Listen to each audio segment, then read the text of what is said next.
Bom dia, garotada da Escola Mestre Jesus. Aqui é o professor Newton e vamos dar prosseguimento ao nosso conteúdo. Tá? Hoje, na última aula, nós falamos sobre o Jânio Quadros, né?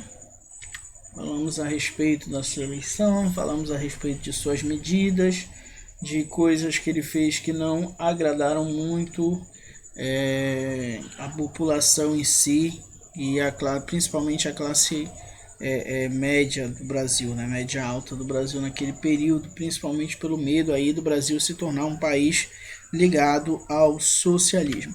Hoje vamos falar do seu sucessor, o João Goulart, também conhecido como Jango, tá? Então, gente, quando o Jânio Quadros ele renuncia, nós falamos na última aula, ele manda carta de renúncia para ele, né, para o Congresso e tal. O vice dele, que era o João Goulart, ele estava na China, né, ele foi para uma viagem diplomática à China. Então, a gente tem políticos se organizando no Brasil, políticos conservadores, que não viam com bons olhos aí o fato de João Goulart ser o novo presidente, justamente pela relação que ele tinha com países ligados ao comunismo, tá? Inclusive lá viagem diplomática à China, no caso, né? Então, esses grupos eles vão se organizar para manter João Goulart lá na China, não deixar ele retornar para o Brasil assumindo a presidência, né? Então a gente começa a ter também uma grande discussão sobre parlamentarismo e o presidencialismo. Vamos entender o que significa cada um deles, tá? Gente, no parlamentarismo, no sistema parlamentar, basicamente o presidente tem poderes limitados pelo parlamento. É como se o presidente fosse uma figura de Estado, não uma figura de governo. O que significa isso? Alguns países têm aquela pessoa que representa o país e aquela pessoa que governa o país. Vou dar como exemplo a Inglaterra.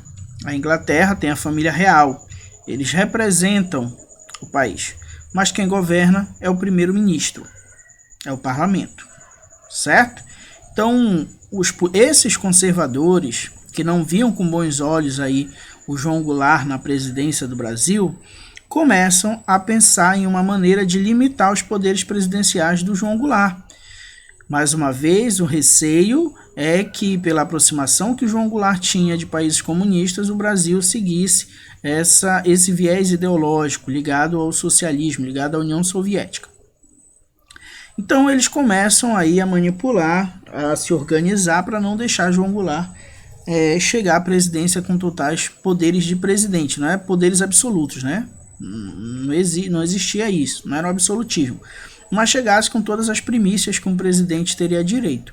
Então eles começam a ideia do parlamentarismo, ter alguém que represente o país, que no caso seria o João Goulart, e o parlamento governaria, seria o chefe de governo. Certo? Presidencialismo é como vocês sabem, o chefe de governo é o próprio presidente, o chefe de estado é o próprio presidente também, ele representa e ele governa, que no caso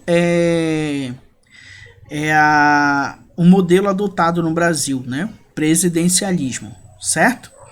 Então começa essa discussão, esses conservadores tentam manter João Goulart ainda fora do Brasil, e aí começa uma campanha, tá? Um movimento aí que começa no Rio Grande do Sul, que inclusive esse movimento vai ser liderado pelo Leonel Brizola, que era cunhado do Goulart, tá? Do João Goulart, que ele era governador, no caso aí do Rio Grande do Sul, que é uma campanha pela legalidade.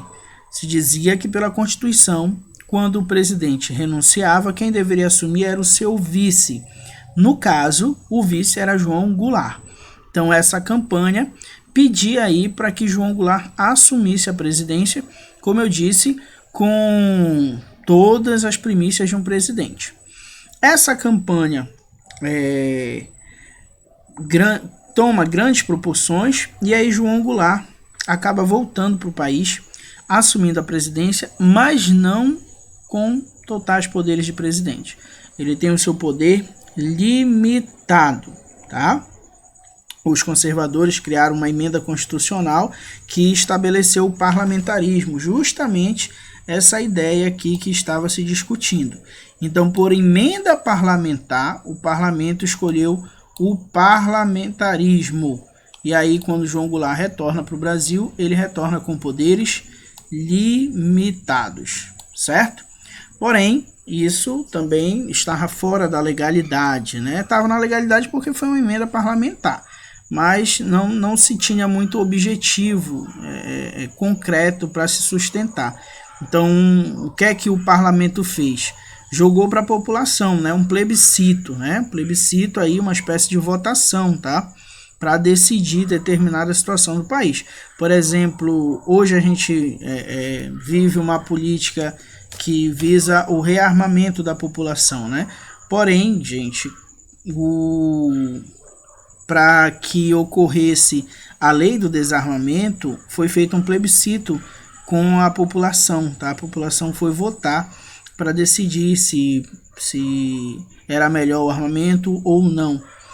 Para nós aqui do Pará, teve há uns anos atrás um plebiscito para decidir se o Pará ia se dividir em 2 estados ou não, se ia continuar, era 2 ou 3 estados, 3 estados se eu não me engano, né?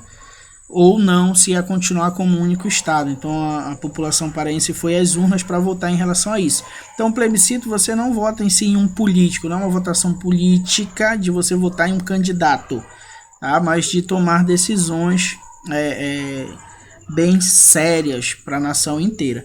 Então, em janeiro de 1962 foi feito esse plebiscito se o povo era adepto do parlamentarismo ou do presidencialismo, certo? E aí, nesse plebiscito, a população vai aderir à ideia do presidencialismo.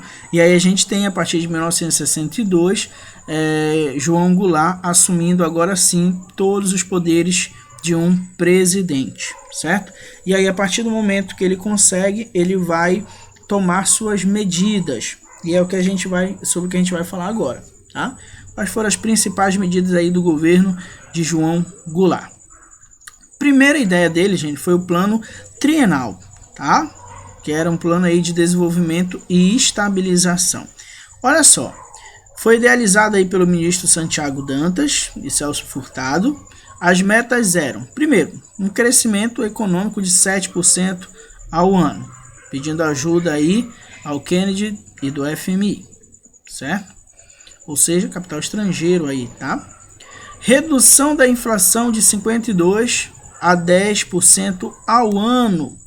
Isso aí, no caso, essa tentativa, né, de organizar e segurar a inflação acaba aumentando o preço do pão e da passagem de ônibus no período. Melhora na distribuição de renda, aumentando a carga de impostos sobre os mais ricos. Aí, quando você fala em aumentar impostos sobre os mais ricos, você começa a criar um problema com a elite, certo? A elite que tem muita influência. Outro plano dele, que também foi visto com não muito bons olhos, né, digamos assim, foi o plano, a reforma de base, tá?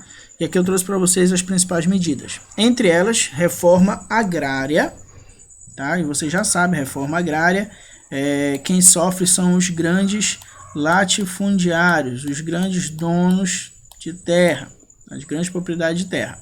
Reforma urbana, reforma educacional, reforma eleitoral, que no caso era dar direito de voto aos analfabetos, reforma tributária. A ideia aí é corrigir algumas desigualdades sociais. Então, esses planos, em vários pontos, foram um fiasco político para João Goulart. Não foram vistos com bons olhos, porque tinham resquícios aí de uma política socialista, como, por exemplo, a reforma agrária, certo?